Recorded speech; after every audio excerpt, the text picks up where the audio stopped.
I still remember the exact moment Jake walked through the door, box balanced on one shoulder, a lopsided grin on his face, and wearing the kind of tank top that made it really hard not to stare.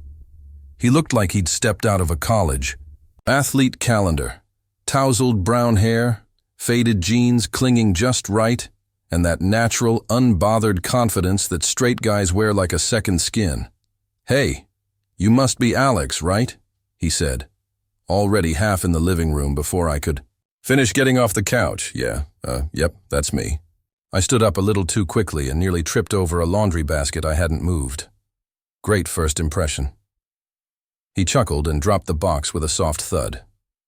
"Place looks lived in. I like it." That was generous of him. The apartment was a chaotic mix of my mismatched thrift store furniture and the smell of reheated pizza from last night. I watched him take in the space. 2 scuffed leather couches, 1 flickering floor lamp, and a bunch of half-dead plants. I kept forgetting to water. He didn't seem fazed. "I brought my router," he said, kneeling near the TV stand and starting to mess with the cords like he'd lived here for weeks. "This place's Wi-Fi is probably garbage." He wasn't wrong. I leaned on the doorway, arms crossed, trying not to let my eyes linger too long on the way his back muscles shifted every time he moved. "So, you're a tech guy?" "Not really.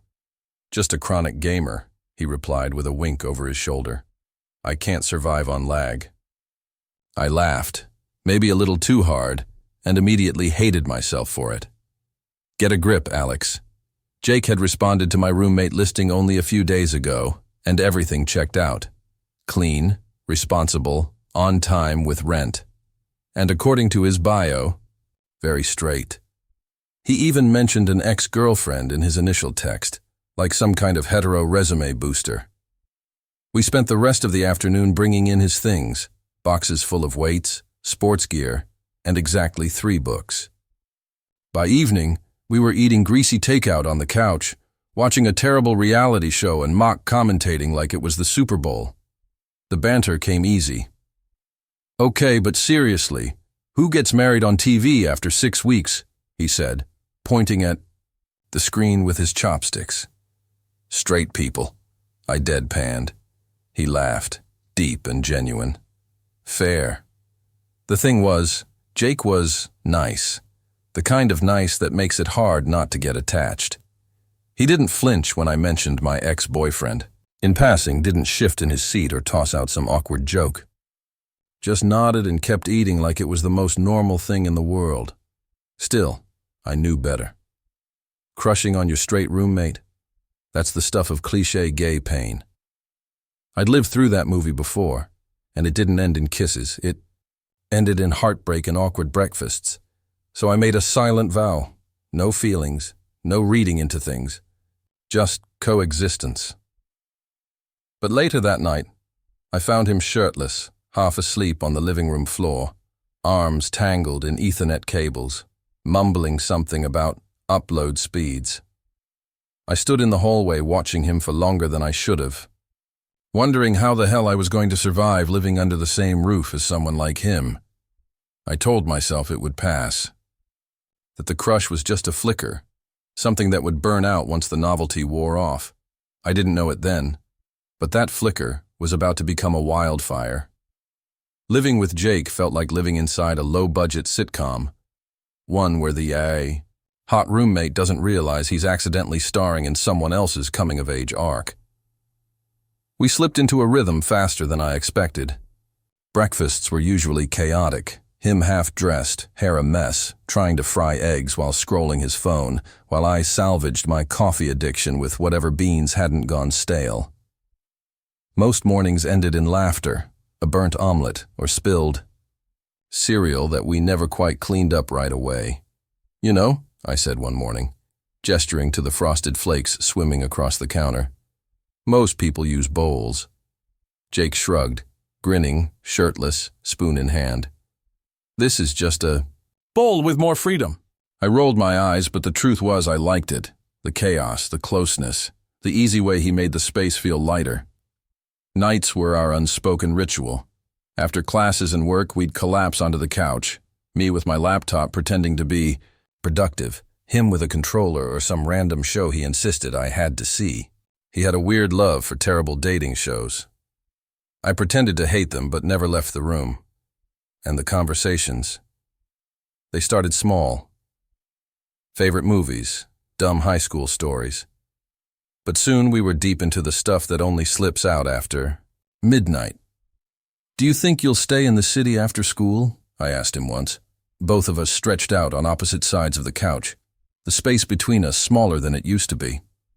He hesitated, swirling his drink. "I don't know. Part of me wants to run away somewhere warm, surf, teach kids how to swim or something stupid like that." It caught me off guard, this glimpse of someone less sure of himself. I tucked it away like a secret I wasn't supposed to hear. The shifts were subtle at first. He started sitting closer, sharing his blanket. Sometimes he'd lean his head on my shoulder when he was tired, like it was the most natural thing in the world. The first time he did it, I froze, heart hammering against my ribs. But I didn't move. He didn't either. There were other things, too. When I laughed too hard, he'd squeeze my knee. He started calling me Lex, like it was a nickname he had the exclusive rights to. Hugs lasted a few beats too long. His fingers brushed mine more than once and stayed there just long enough for me to wonder. But wondering was dangerous. I tried to rationalize it. Jake was affectionate, touchy, comfortable with himself. Just because he wrapped an arm around my shoulders didn't mean anything. Just because he looked at me like that sometimes didn't mean... "Why do you always stare at the ceiling when you're deep in thought?" he asked one night. I blinked. I didn't realize I did that." Jake grinned. "You do. It's like you're trying to find answers up there." I smiled, trying not to feel like I'd just been seen naked. Maybe I am. We sat in silence after that, a movie playing softly in the background. His leg brushed mine. Neither of us moved. The problem wasn't that I didn't know how I felt. The problem was that I did. Too clearly, too early. I liked him. More than liked him. I liked the way his voice went softer at night. I liked the way he always remembered to grab me. A snack when he went out. I liked the way he looked at me like I mattered. But he was straight. That phrase echoed in my mind like a warning label. And I knew better than to fall for someone who didn't fall the same way. Still, sometimes it felt like he was falling, like he was teetering on an edge he didn't know how to name. And that was worse, somehow. Because if there was a chance, even a small one, then every touch meant something. Every shared laugh was a thread pulling tighter. One evening we were watching a horror movie, and I flinched at a cheap jump scare. Jake laughed and pulled me into a side hug.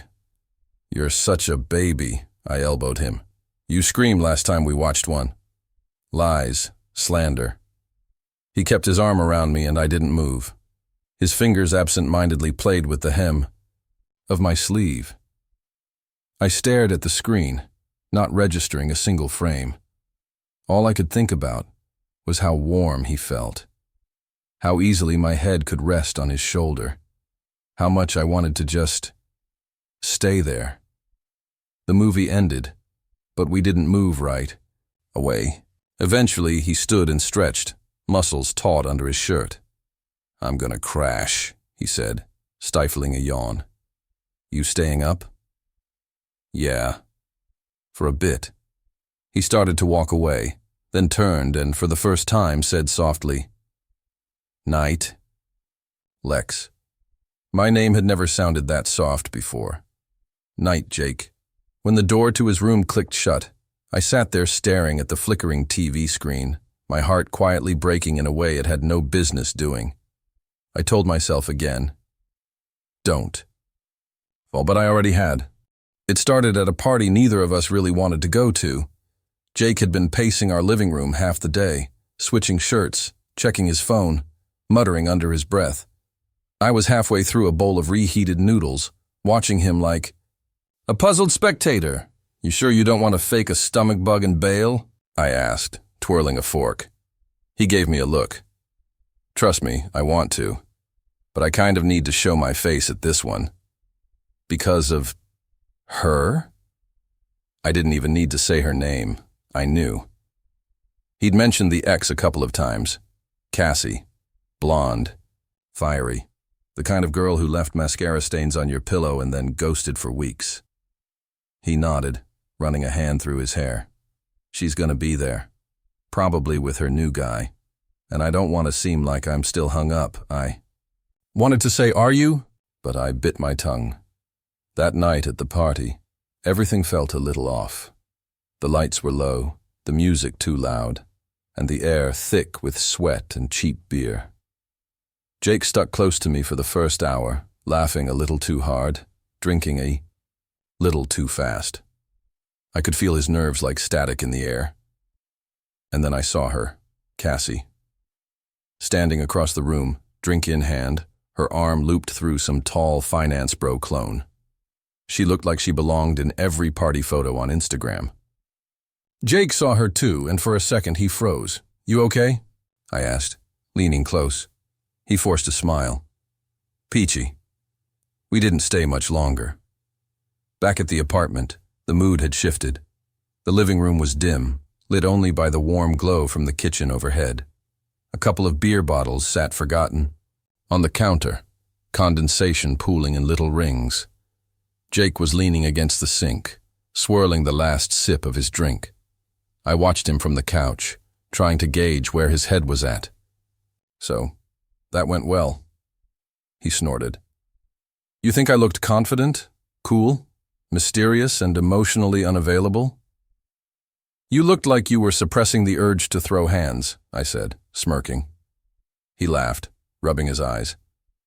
And then, like he was asking for a ride to the airport or to borrow my hoodie, he said it. You know what would really piss her off? I raised an eyebrow. Let me guess. A fake engagement, matching tattoos, public therapy? He walked over, collapsing, beside me, suddenly serious. You, pretending to be my boyfriend, I blinked. Wait. What? Not for real, he said quickly, hands up. Just at this dumb housewarming thing she's throwing next weekend. If you came with me, acted like we were together, she'd lose it. I stared at him. You want me to pretend we're dating? In front of your ex? In public? Jake shrugged, trying to play it cool. You wouldn't have to do much. Just be your charming, touchy-feely self. Maybe hold my hand, laugh. Like I'm funny. You know, sell it. I laughed, mostly to cover the weird knot forming in my chest. Right, because I'm so good at pretending. He didn't respond to that. Just looked at me. Quiet. Unreadable. His gaze dropped for a second, then flicked back to mine. You don't have to, he added. It's dumb, I know. I hate the idea of her thinking she won. There was something in his voice then, not just bitterness, something softer. A crack he was trying hard to cover, and I should have said no. Should have protected my already fragile heart from the impending fallout of playing pretend with someone I actually wanted. But I didn't. Okay, I said, voice quieter than I intended. I'll do it. Jake smiled, relieved, almost shy. Thanks, Lex.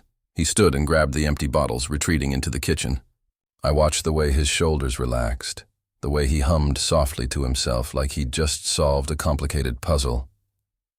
Something about it all sat wrong in my stomach, because the way he asked, the way he couldn't quite meet my eyes, the way his hand had brushed mine on the couch before he stood. It didn't feel like this was just about Cassie. And the worst part? Some small, traitorous part of me hoped I was right. The party was already in full swing by the time we arrived. Warm string lights zigzagged across the backyard, casting everything in a soft, golden haze. Music pulsed from a Bluetooth speaker, rhythmic and low, and the scent of grilled food hung in the air. Jake squeezed my hand as we stepped through the gate. Part of the act. Or at least that's what I told myself. He looked good. Too good. Fitted black tee, jeans that hung just right, hair tousled like he hadn't tried too hard. I suddenly felt underdressed in my denim jacket and nerves. "You ready for this?" he asked, grinning like we were about to pull off the heist of the century. "As I'll ever be," I muttered, hoping my heart wasn't visibly trying to break free of my chest. We played our parts well. Jake draped his arm around my shoulders. As we made the rounds, laughing at my jokes like I was the most interesting person in the world, he'd lean in close to whisper something only I could hear, letting his lips brush my ear just enough to make me forget we were pretending. Cassie was there, of course, stunning and sharp-eyed, watching from across the patio like a hawk. She raised an eyebrow when she saw us, but said nothing. Just sipped her drink and turned away. Jake noticed. "Mission accomplished," he whispered with a wink. I tried to smile, but every time he touched me, even casually, it felt less like a performance and more like drowning in something I wasn't sure I could swim out of. Later, inside the house, we found ourselves in the kitchen alone. Everyone else was scattered, some playing cards in the living room, others gathered outside around the fire pit.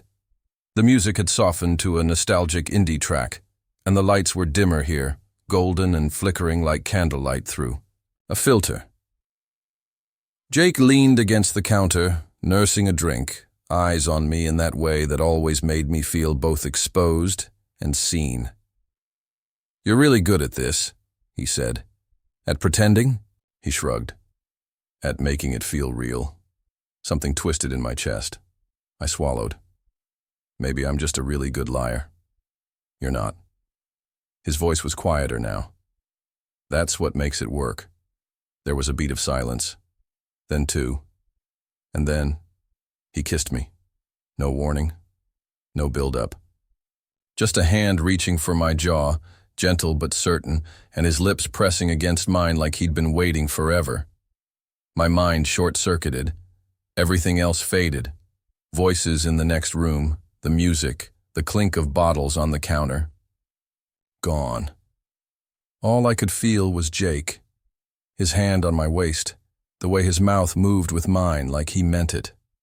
Like this wasn't just for show. Like this wasn't part of the plan. The kiss wasn't hesitant. It wasn't friendly. It was deep and slow and full of something I couldn't name. Passion, need, confusion, all of it, maybe, all at once.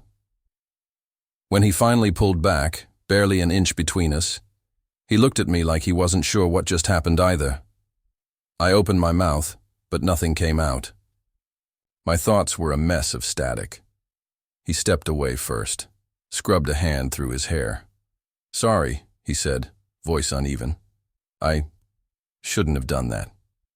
I wanted to ask why he did then, why it felt like the most intentional thing he'd ever done. But instead, I nodded, said nothing. The rest of the party was a blur. We didn't talk much. Jake kept close but didn't touch me again. Not once. And on the ride home, the silence between us was deafening. He drove with one hand on the wheel, eyes fixed on the road, lips pressed in a tight line. I sat in the passenger seat, trying not to glance at him, trying not to replay the kiss in my head. Except I couldn't stop. Every heartbeat thudded with what did that mean? We got back to the apartment just after midnight. Jake unlocked the door and stepped inside without a word. I followed, not sure what I expected. Another apology? A joke to diffuse the tension? He paused at the hallway, back turned to me. "Good night, Lex." It was the softest he'd ever said it. I stood there in the doorway, still tasting him, still trying to find gravity again. "Good night," I whispered back. And then he disappeared. Into his room, closing the door behind him like nothing had changed. But everything had. Because no matter what story he tried to tell himself, what mask he wore around other people, that kiss wasn't pretend. And now I didn't know where we stood, or if I'd just let myself fall off the edge of something I couldn't climb back from. The apartment felt colder after the kiss. Not literally. Jake still left the thermostat too high and the windows cracked open like he thought we lived in a greenhouse. But something in the air had shifted, gone still. He didn't say a word about it the next morning. No, hey, about last night. No smirk, no joke to diffuse the tension. Just poured his coffee in silence and scrolled through his phone like I wasn't sitting right there, watching him. I waited. For a glance, a half smile, anything. But all I got was his back as he retreated to his room, door clicking shut behind him. I should have said something first, demanded an explanation. But how do you ask someone why they kissed you if they're pretending they didn't? The distance wasn't immediate, but it grew quickly. Fewer late-night TV sessions, no more. Shared breakfasts or impromptu grocery runs. We passed each other like polite strangers. Hey, what's up? Have you seen the remote? All surface, no substance. One night I came home to find him asleep on the couch, hoodie pulled over his head like a makeshift wall. The TV was still on, muted, frozen on the credits of some rom-com we'd probably have roasted together 2 weeks ago. I stood there a long time just watching him breathe, wondering how something so electric could burn out so fast. A few days later, I finally cornered him in the kitchen. He was nursing a protein shake, eyes tired, posture tense like he knew this was coming. "Jake," I said, softly. "We should talk." He didn't look up, just stared at the shaker bottle in his hands. "About what?" I almost laughed, out of shock, out of disbelief. "You kissed me, Jake." A pause. Then he sighed, slow and heavy, like the air was thicker than usual.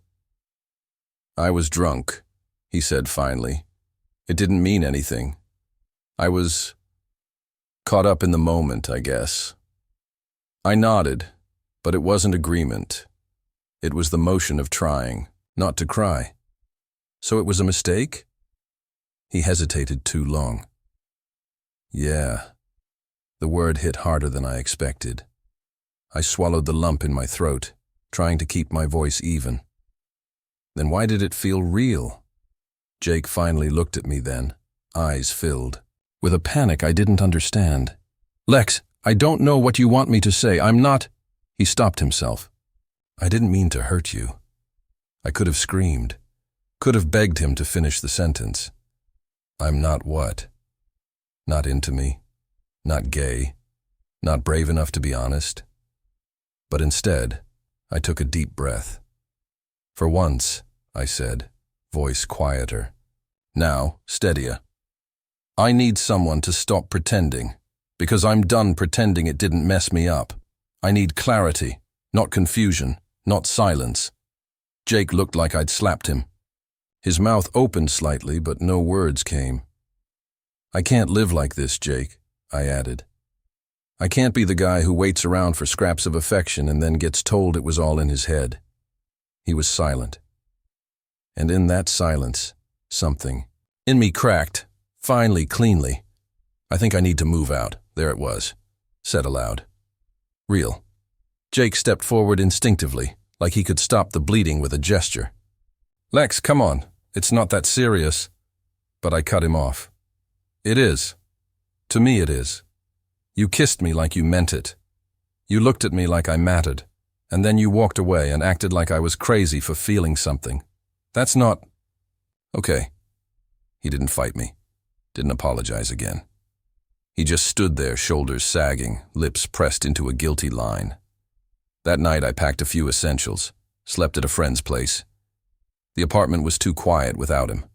But it had already been quiet for days, just with someone else occupying the silence. Funny how heartbreak isn't always loud. Sometimes it's a beer left unfinished on the counter, a blanket still folded on the back of the couch, the smell of his cologne in the hall even after he's gone to bed. But for the first time in years, I wasn't chasing someone who didn't know how to love me. I was choosing clarity over comfort, and maybe that was the first step toward loving myself the way I deserved. I hadn't seen Jake in almost a week. Not really. Sure, there were the occasional texts. Got your mail. Left your jacket. By the door. But they felt cold, clinical. Like we were co-managing a breakup neither of us had the courage to name. I was sleeping at Tessa's place. Her couch was lumpy, and her cat hated me. But it was safe, emotionally quieter. Then one evening, just past 10, I got a message. Can you come by, please? I need to talk. Outside, the rain had started, soft and steady, tapping against the windows of her apartment, like fingertips searching for a way in. I stared at the text for a long time, then grabbed my jacket and left. Jake was already standing in the doorway when I got there. Hoodie on, hands buried in the front pocket, hair damp like he'd just stepped outside himself. The light from the hallway fell across his face, and for the first time in days, he looked small. Not his usual cocky, easygoing self, but nervous. Open. Hey, he said, voice low, uncertain. Hey. I didn't move to step inside yet. He looked past me for a second, then back at my face. Thanks for coming. I nodded, waited. Jake stepped aside, letting me in. The apartment was mostly dark, just the soft glow of the kitchen light spilling across the hardwood. I could hear the rain more clearly now, steady and rhythmic against the windows. He sat down on the edge of the couch, but didn't motion for me to join him. I've been trying to figure out how to say this, he started, rubbing the back of his neck. And everything I come up with sounds like an excuse. Then maybe just say the truth, I offered. He looked up, held my gaze. The kiss wasn't fake. My stomach tightened. I tried not to show it. I wasn't drunk enough to not know what I was doing, he continued. I kissed you because I wanted to. Because I've wanted to. For a while. I stayed standing. I had to. Sitting would feel too much like forgiving. Too soon. But then I freaked out, he said, voice shaking. Because I've never let myself think about this. About guys. About you.